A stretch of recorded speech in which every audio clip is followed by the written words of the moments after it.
Assalamualaikum warahmatullahi wabarakatuh. Halo semuanya, saya Ayudhya Martnais dengan NPM D1E023059, mahasiswa Ilmu Komunikasi Universitas Bengkulu. Dan di video kali ini saya akan membahas salah satu teori penting dalam dunia komunikasi kontemporer yang sering digunakan untuk menganalisis bagaimana media membingkai informasi, yaitu teori media framing. Teori ini sangat relevan di era informasi saat ini, di mana media memiliki kekuatan besar dalam membentuk cara kita melihat dunia. Jadi, jika kalian ingin lebih memahami bagaimana media dapat mempengaruhi pandangan kita terhadap berbagai isu, tonton terus video ini sampai habis ya. Pernah gak sih kalian merasa suatu peristiwa yang diberitakan media tampak berbeda tergantung dari mana kalian mendapat informasi tersebut? Nah, itu terjadi karena media tidak hanya menyampaikan informasi, tetapi juga membingkai atau memframing informasi tersebut dengan cara tertentu. Misalnya, isu yang sama bisa dilihat dari sudut pandang yang berbeda jika kita membaca dari media yang berbeda pula. Inilah yang dikenal sebagai teori media framing. Lantas, sebenarnya apa itu teori media framing? Yuk langsung saja kita bahas. Jadi, teori media framing adalah teori yang menjelaskan bagaimana media mempengaruhi cara kita memahami suatu isu atau peristiwa dengan membingkai informasi secara tertentu. Konsep ini pertama kali diperkenalkan oleh Erving Goffman pada tahun 1974 dan kemudian dikembangkan dalam konteks media oleh para peneliti seperti oleh Robert Enman. Nah, selanjutnya kita akan membahas elemen-elemen penting dalam media framing. Ada beberapa elemen penting dalam media framing, diantaranya yang pertama, penonjolan, di mana media memilih aspek tertentu dari suatu isu untuk disorot sehingga terlihat lebih penting. Yang kedua, ada pembingkaian, di mana media mengarahkan audiens bagaimana harus memahami isu tersebut, seringkali dengan memilih kata-kata atau gambar tertentu. Yang ketiga, ada bias framing, atau pembingkaian yang seringkali dipengaruhi oleh kepentingan politik, ekonomi, atau ideologi media itu sendiri. Nah, lanjut, ada jenis-jenis framing, di mana diantaranya yang pertama ada framing tematik versus episodik.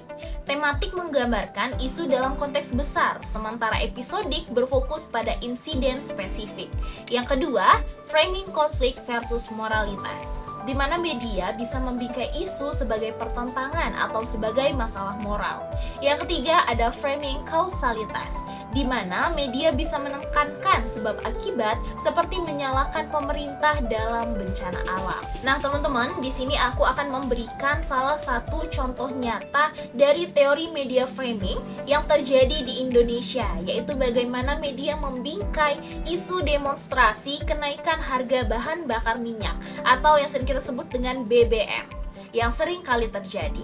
Yang pertama kita akan bahas dari media pro pemerintah seperti TVRI, Kompas, dan juga Metro TV.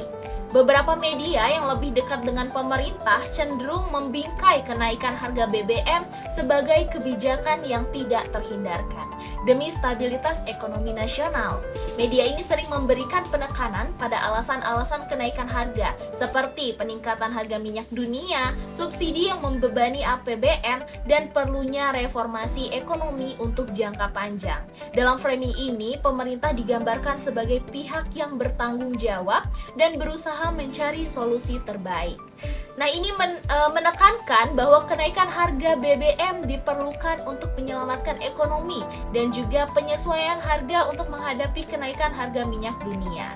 Nah, penekanan ini memberikan efek pada audiens seperti audiens yang terpapar framing ini mungkin cenderung memahami kebijakan tersebut sebagai sesuatu yang wajar dan sulit dihindari, sehingga mereka lebih menerima kebijakan kenaikan harga BBM. Nah, selanjutnya kita lihat dari media independen atau kritikal seperti CNN Indonesia, Tempo, dan juga Tirto, di mana media yang lebih kritis terhadap pemerintah membingkai isu ini dari sudut pandang masyarakat kecil yang terdampak. Mereka lebih banyak menyoroti dampak langsung dari kenaikan harga BBM terhadap kehidupan sehari-hari, seperti inflasi, penurunan daya beli, dan beban tambahan bagi masyarakat menengah ke bawah.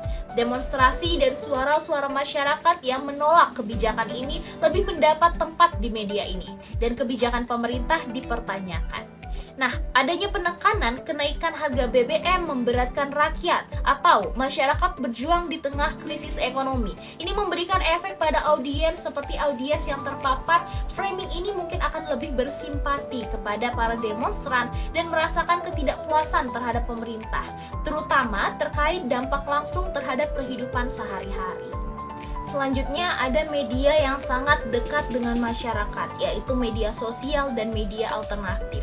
Di media sosial, framing seringkali lebih emosional dan bervariasi tergantung kelompok yang membagikannya. Beberapa pengguna sosial media membingkai kenaikan harga BBM sebagai bentuk ketidakadilan atau kesalahan pengelolaan negara, sehingga menimbulkan gerakan protes yang lebih kuat. Di sisi lain, ada juga pengguna yang membela kebijakan pemerintah dengan alasan ekonomi global, sambil mengkritik demonstrasi yang dianggap anarkis. Nah, ini ada penekanan bahwa pemerintah tidak peduli pada rakyat kecil, atau sebaliknya, kenaikan harga BBM adalah konsekuensi ekonomi global. Ini memberikan efek pada audiens seperti di media sosial. Framing ini bisa lebih ekstrim dan mempengaruhi opini publik secara cepat, baik yang pro maupun kontra. Narasi yang muncul bisa mengarah pada polarisasi opini dengan perdebatan sengit di dunia maya. Nah, dari beberapa contoh media framing, baik itu di media pro pemerintah ataupun tidak, dengan kata lain media framing di setiap media memberikan narasi yang berbeda terhadap isu yang sama. Dalam hal ini, kenaikan harga BBM. Media pro pemerintah cenderung menekankan alasan rasional di balik kebijakan tersebut, sedangkan media yang lebih kritis berfokus pada dampak negatif bagi masyarakat. Ini menunjukkan bagaimana media memiliki kekuatan untuk membentuk cara kita memandang suatu isu penting dalam kehidupan sehari-hari. Nah, teman-teman, ada pun dampak media framing, di mana framing ini tidak hanya memberikan informasi, tetapi juga dapat membentuk opini publik. Misalnya, framing bencana alam sebagai kesalahan pemerintah bisa memicu kemarahan, sementara framing yang fokus pada korban bisa menimbulkan yang namanya simpati. Nah, teman-teman, jadi itulah penjelasan tentang teori media framing dan bagaimana teori ini berperan dalam membentuk cara kita memahami berbagai isu baik di dunia maupun di Indonesia. Seperti yang kita lihat, media memiliki pengaruh besar dalam membingkai informasi yang mempengaruhi cara kita berpikir dan juga bereaksi. Oleh karena itu, penting bagi kita sebagai audiens untuk selalu kritis dalam menerima informasi dari media dan memahami bahwa apa yang kita baca atau kita tonton bisa saja sudah dibingkai dengan cara tertentu. Semoga video ini bisa membantu teman-teman memahami lebih dalam tentang bagaimana media bekerja dan bagaimana kita bisa menjadi konsumen informasi yang lebih cerdas. Sekian informasi dari saya, semoga bermanfaat. Terima kasih dan sampai jumpa.